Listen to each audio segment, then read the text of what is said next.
जो लोग गाय को प्रतिदिन रोटी खिलाते हैं वो कान खोलकर सुन लो। गाय को प्रतिदिन रोटी खिलाने से क्या लाभ होता है? प्राचीन समय की बात है। एक बार भगवान शिव और माँ पार्वती दोनों कैलाश पर्वत पर बैठे थे। तभी माँ पार्वती भगवान शिव से कहती हैं कि स्वामी, मेरे मन में कुछ जिज्ञासाएं उत्पन्न हुई हैं, यदि आप अनुमति दें तो मैं आपसे पूछना चाहती हूँ। तभी भगवान शिव माँ पार्वती से कहते हैं कि हे देवी, आप बिना संकोच के बताए कि आपका मन किन प्रश्नों को जानने के लिए व्याकुल है। तभी माँ पार्वती भगवान शिव से कहती हैं कि हे स्वामी, मैंने पृथ्वी लोक पर मनुष्यों को अनेक प्रकार से गाय की सेवा करते हुए देखा है। कोई उसे रोटी खिलाता है, कोई उसके अंग को स्पर्श करता है, कोई उसके सम्मुख नमस्कार करता है। मेरे मन में यह जानने की इच्छा है कि गाय की सेवा करने से मनुष्य को क्या फल प्राप्त होता है? गाय को रोटी खिलाने से कौन सा पुण्य मिलता है? गाय के किस अंग को स्पर्श करने से रोग दूर होते हैं? और गाय को नमस्कार करने से मनुष्य को क्या फल प्राप्त होता है? स्वामी, अंत में मैं ये भी जानना चाहती हूँ कि इन सब कार्यों से मनुष्य को क्या लाभ प्राप्त होते हैं। तभी भगवान शिव माँ पार्वती से कहते हैं कि हे देवी, तुम्हारे प्रश्न अत्यंत महत्वपूर्ण और गंभीर हैं। इन प्रश्नों के उत्तर देने से पहले आवश्यक है कि तुम गौ माता के वास्तविक स्वरूप, उसकी दिव्यता को समझो। जब तक गौ माता के अस्तित्व की मूल सत्ता ज्ञात ना हो, तब तक उसके कार्यों का फल जानना पूर्ण नहीं होता। इसीलिए अब मैं तुम्हें गौ माता के महत्व का विस्तार पूर्वक वर्णन करता हूँ। आगे भगवान शिव मां पार्वती से कहते हैं कि हे देवी, गौ माता का स्वरूप संसार का आधार है। सृष्टि के प्रारंभ में जब प्राणियों के पालन की व्यवस्था पर विचार हुआ, तब देवताओं ने यह अनुभव किया कि ऐसा कोई अस्तित्व चाहिए जो स्वयं पवित्र हो और सभी प्राणियों को पवित्रता प्रदान कर सके। उसी संकल्प से गौ ऊर्जा का अवतरण हुआ। गौ माता की उत्पत्ति प्रकृति की मूल शक्ति से हुई है। वह जन्म लेकर नहीं आती, वह अवतरित होती है। इसीलिए गौ माता का शरीर देवत्व का स्थान है। उसके अंग अंग में दिव्य शक्तियां प्रतिष्ठित है। उसके भीतर वह सात्विकता है जो किसी भी प्राणी में दुर्लभ है। इसलिए गौ माता को पृथ्वी पर धर्म का आधार कहा गया है। उसके बिना धर्म स्थिर नहीं रह सकता और ना ही प्राणियों का जीवन संतुलित रह सकता है। गौ माता के भीतर पंच तत्वों का श्रेष्ठ रूप विद्यमान है। पृथ्वी का स्थिरत्व, जल की शुद्धता, वायु की पवित्रता, अग्नि का तेज और आकाश का विस्तार उसके देह में समाहित है। यह समावेश किसी अन्य प्राणी में नहीं। इसी कारण उसके समीप रहने मात्र से मनुष्य के मन विकार शांत होने लगते हैं, उसके विचार सात्विक होते हैं और उसका कर्म संतुलित रहता है। गौ माता का अस्तित्व केवल मनुष्यों के लिए ही नहीं बल्कि संपूर्ण प्रकृति के लिए आवश्यक है। जहां गाय रहना पसंद करती है, वहां भूमि अधिक उर्वर हो जाती है। वहां वायु में सात्विक सूक्ष्म तत्व बढ़ जाते हैं। वहां का जल अधिक पवित्र माना जाता है। इससे स्पष्ट है कि गौ ऊर्जा प्रकृति की संतुलन शक्ति है। आगे भगवान शिव मां पार्वती से कहते हैं कि हे देवी, गौ माता संसार की पालन शक्ति है। उसके द्वारा दिया गया दूध पोषण का प्रथम सार है। उसी के द्वारा मनुष्य, पशु और अनेक जीव अपना आरंभिक बल प्राप्त करते हैं। गौ माता को जीवन का पोषक और प्रकृति का रक्षक कहा गया है। उसका अस्तित्व आने वाली पीढ़ियों की शक्ति का स्रोत है। गौ माता का स्वभाव भी दिव्य है। वह क्रोध नहीं करती, वह किसी को पीड़ा नहीं देती, किसी से शत्रुता नहीं रखती। उसका स्वभाव क्षमाशील है, उसकी दृष्टि शांत है और उसका मन सदैव कल्याण की भावना से भरा है।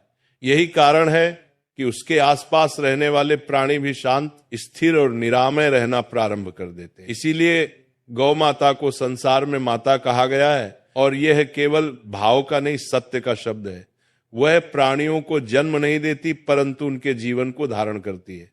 वह घरों को पोषण देती है, भूमि को शक्ति देती है और वातावरण को शांति देती है। यही कारण है कि सदियों से गौ माता का स्थान अपरिवर्तनीय रहा है। गौ माता के महत्व को जानने के बाद मां पार्वती भगवान शिव से आगे कहती है कि हे स्वामी, आपने अभी जो गौ माता की महिमा को जिस प्रकार विस्तार और गंभीरता से समझाया, उससे मेरा मन और भी जानने हेतु उत्सुक हो गया है। अतः स्वामी, अब आप मेरे प्रथम प्रश्न का उत्तर दीजिए कि गाय की सेवा करने से मनुष्य को क्या फल मिलता है। तभी भगवान शिव कहते हैं कि हे देवी, गाय की सेवा का फल इतना व्यापक और गहन है कि उसे शब्दों में बांधना कठिन है। गाय की सेवा केवल एक दान या एक करुणा का रूप नहीं, बल्कि ये मनुष्य की आत्मा को पवित्र करने वाली साधना है। जिस मनुष्य के हाथों से गाय की सेवा होती है, उसका जीवन धीरे धीरे शुद्ध होने लगता है। उसके कर्मों से उपजे दोष शांत होने लगते हैं। उसके पिछले जन्मों में संचित पापों की जड़ें कमजोर होने लगती हैं। यह सेवा मनुष्य की आत्मा को उस सत्य की ओर ले जाती है जहां से उसका सारा अज्ञान हटने लगता है। गाय की सेवा करने वाले मनुष्य को देवताओं की कृपा सहज रूप से प्राप्त होने लगती है। यही कारण है कि वेदों ने गाय को कर्मों का भोग मिटाने वाली कहा है। आगे भगवान शिव मां पार्वती से कहते हैं कि हे देवी, गाय की सेवा करने से मनुष्य के जीवन में 3 प्रमुख परिवर्तन आते हैं। पहला, उसके मन में दया बढ़ती है। दूसरा, उसके घर में दोष और दरिद्रता प्रवेश नहीं करती।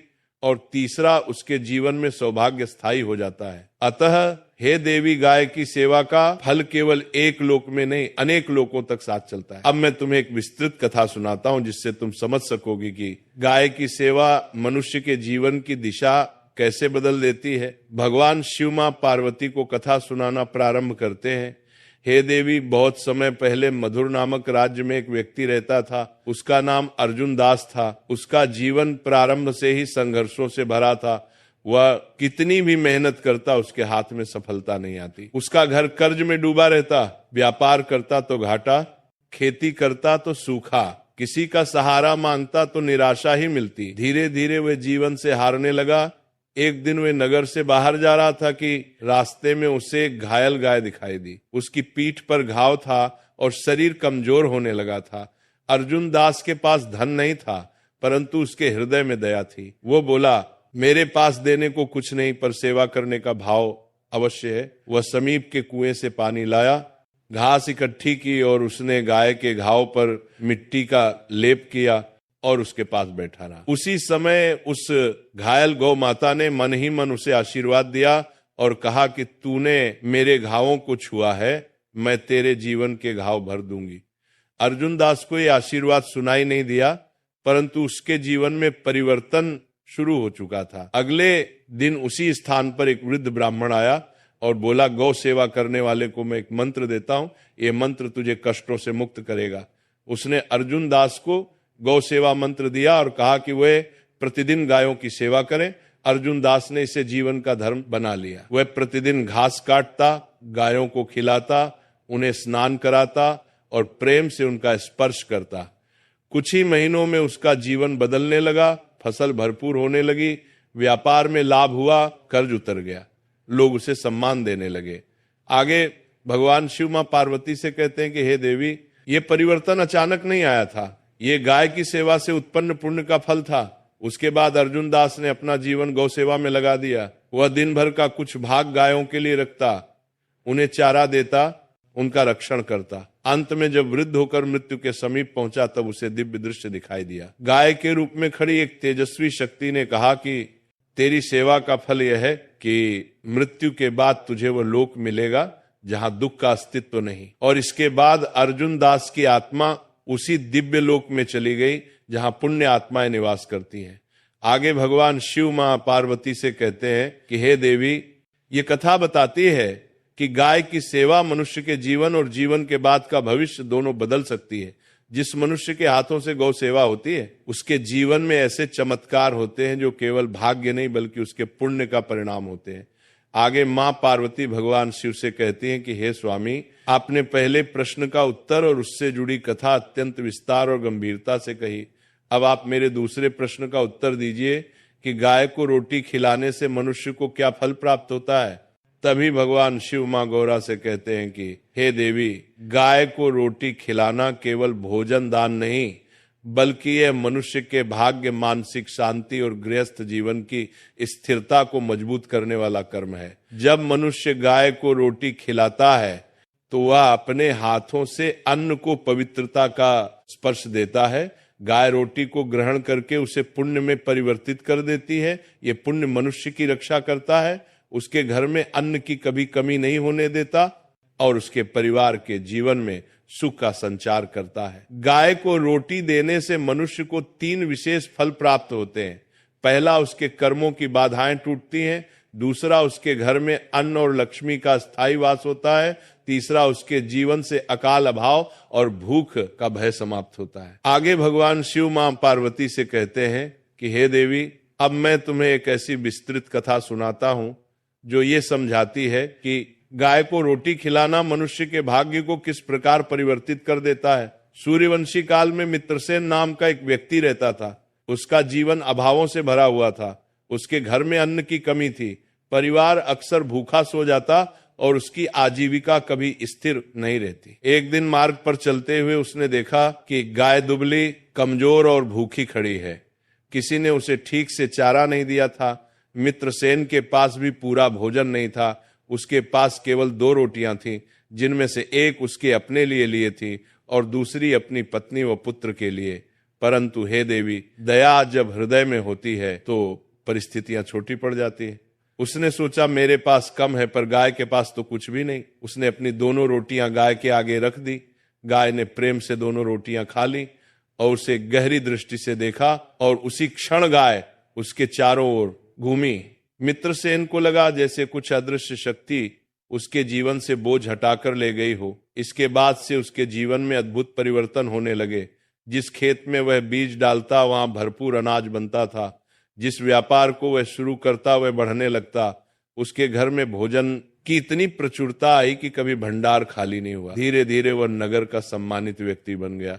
लोग उससे पूछते कि तुम्हारी दरिद्रता कैसे दूर हुई। मित्रसेन मुस्कुराकर कहता कि जिस दिन मैंने भूखी गाय के मुख में रोटी डाली, उसी दिन मेरे भाग्य में नए बीज पड़े थे। एक दिन उसे सपने में वही गाय दिखाई दी। गाय ने कहा कि मैं साधारण गाय नहीं, गौ शक्ति का रूप हूं।